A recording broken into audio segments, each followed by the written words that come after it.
Today's lesson is exponents, but instead of on numbers, we're going to apply it on variables. What are variables? What are variables? Variables. Yeah? Forget? What are variables? Unknown number. So the letter representing an unknown number. So if you know how to apply the exponent rule on numbers, it's the same thing that you want to apply to letters. Okay, so let's first recap the exponent rule. When we multiply two numbers with the same base, what do you do to the exponents? Add. Good job, Orda. You add them.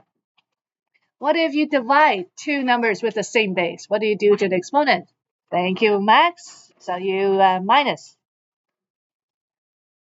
When you raise an exponent to another exponent, multiply. You multiply the exponents. Okay, somebody else? Anything raised to the power of 0 equals? Somebody else. Let's give others a chance. Ivan, 1. Thank you. Okay, and negative exponents means what do you do to the base number? Switch it, flip it. Good.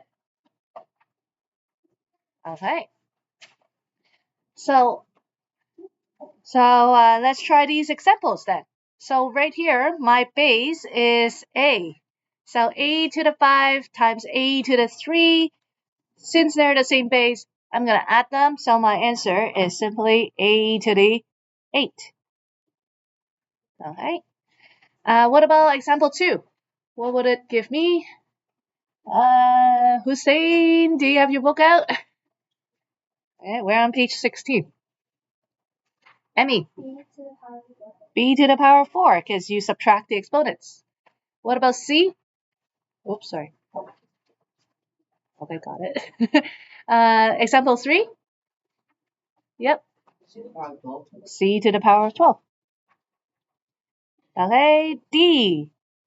D to the 0. Yep, 1. Okay, and then example 5, E over F to the negative 2. Angelina?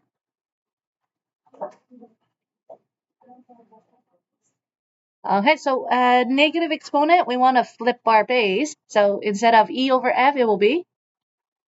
Sorry? Yeah, F over E. And what's our exponent? 2. Good. Okay, and then from here, we can do one more step. Farhad? We can apply the exponent. Right, over e to the power of 2. Good. Okay, so nothing new, exactly the same rules that we applied. Now let's try some more complicated ones. Okay, so with numbers and letters. So a coefficient and variable. So this right here. Okay, who has the answer for me? Yancy, you want to give this one a try? Not really. Not really. Okay, Jasmine. I passed too. Not really. Okay, Burhan. 2 times 6 a to the power of 8. 2 times 6, right? Which is 12. 12. Yeah. So it's just 12a 8. Okay, that's right. Because these are just numbers, I can multiply them together. So just 2 times 6 is the 12, and then you apply the exponent rule to the 8. Okay, so what about number 2? So again, you would divide the coefficients. So 30 over 27, can I reduce that? Sophia? 10 over 9. Good. Okay, so 10 over 9. And then what can you do about the b's? Times b to the power 4. Times the b to the power 4. That's it. You can write it like this, or you can write it like this. This means the exact same thing. Okay? They mean the same. Okay. Example 3. You want to give it a try? Example 3? Okay, Quentin, how about you? Can you give example 3 a try? Well, we're doing it right now. Yeah, I'm still working on it. Okay, Ivan. This 6C12. Negative 16C12. Oh, negative 6. Where did you get the 6 from? 3 times -2. Oh, okay. But you're instead of applying that 3 is only attached to the C. What's attached to that is the exponent 4. You have to actually apply that 4 to the coefficient as well. So Furhead. 16 Yes. to the power of 12. Good. Okay, so Ivan, you got that C to the power of 12 part. But right here, it's -2 times -2 times -2 times -2. And so you get positive 16. All right. Okay, so very good point right there. It's the 4 that's applied to the -2. Okay. This one, -5D0. This is a tricky one. Okay, so Max, you said -5. Why is it -5? Because t to the power of 0 is 1, -5 by 1 plus -5. Right. Okay. Again, the 0 is applied to the D only and not to that -5. If there was a bracket around everything, then yes, it would just be 1. But it's only this part that's 1. So -5 times 1 gives you -5. Okay. Example 5. Example 5. Margaret. You can do it. I know you can. That's why I gave you the harder one. I have faith in you. Okay, so the negative exponent. So let's deal with the negative exponent first. What do we do? Flip it. So now inside the bracket, it's going to be?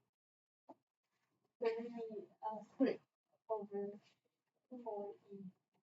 And then now my exponent is? 2. 2. Good. And now we apply the same exponent rule to the numerator and to the denominator. So my numerator is now? 3f squared. Okay, so Margaret says 3f squared. 4e. 4e squared. Okay, Ivan has another idea. What? I think so. 9f squared. 9f squared. Why is it 9? Because the 3 is inside the bracket. Just like right here. Just like example 3. If there's bracket, my exponent applies to the coefficient as well. So same thing right here. My exponent applies to the coefficient as well. So over 16e squared. Okay, so be careful with this. Your exponent applies to the coefficient and the variable. Okay, and last one. Last one. Who wants to give this one a try? Okay, Furhead, my brave soldier. 2x to the power of 8. Coefficient first. What can you do with the coefficient? You're asking me what coefficient is. No. What can you do with those two? 4 minus Oh, are we subtracting? Multiply, right. The brackets means that you're multiplying between all these. So 4 times -2? -8. Right, -8. So just my coefficient, when I times these will give me -8. Okay, now I'm going to add the exponents for my x. So it's going to be x to the? power of 8. Good. Y to the power of -1. Good. And z to the power of 7. Good. If I leave my answer like this, will I get full marks? No, why not?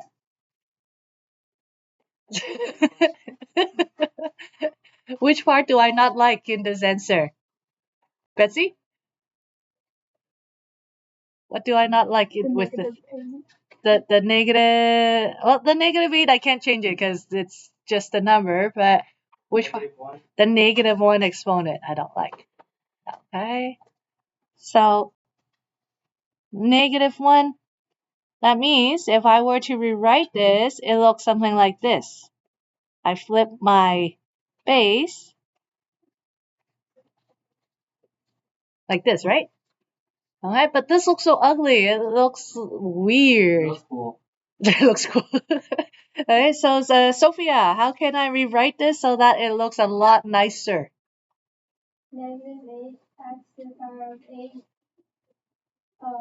times 1 is Okay. 7 to the power of 7 over y. Yes. Okay, I didn't need that 1 anymore because anything times 1 is just 1, right? So whenever you have something like this in a denominator, that just means everything is over that denominator. Okay, so if you can get to this part, that's really good already. You'll get marks for that. But if you can get to this part, then you'll get the full mark for a question like this. Yeah. I don't need that step. So a question like this could be out of 2. If you can give me this, you get 1 out of 2. And if you can write it like this, you get the 2 out of 2. What if I accidentally write it like the middle one? If you write this, I guess I could give 1.5. Yeah. Okay, so if you want, like just like on the test, if the more steps you show, the more likely that you can get some part marks every here and there. But if you are not the fastest writer and you are always tight on time, you can just go from here to here. Okay, or you're very confident in your answer. Okay. So that's the lesson today. So it's again everything that we've been doing, nothing new, no fourth rule. It's just these same exponent rules, but we're applying it to variables. So for the rest of the class, I'm going to get you guys to try these questions. I know the photocopy is not the best. Uh, if there's any doubt with the numbers, you can just come up and ask me. I'll try to tell you what that number is. So just page 17 and 18 for the rest of the class. And if you take a look at the package, you can see that's it for exponent. So first half of chapter 3 done. Okay. Having that said, I will actually check homework tomorrow. Right? I'm gonna check homework tomorrow up to page 18. Okay, because that will be like the first half of chapter 3. Complete first half. Okay, so instead of checking homework today, I'm gonna check homework tomorrow up to page 18. Okay, any questions? All good? Okay, let's get working.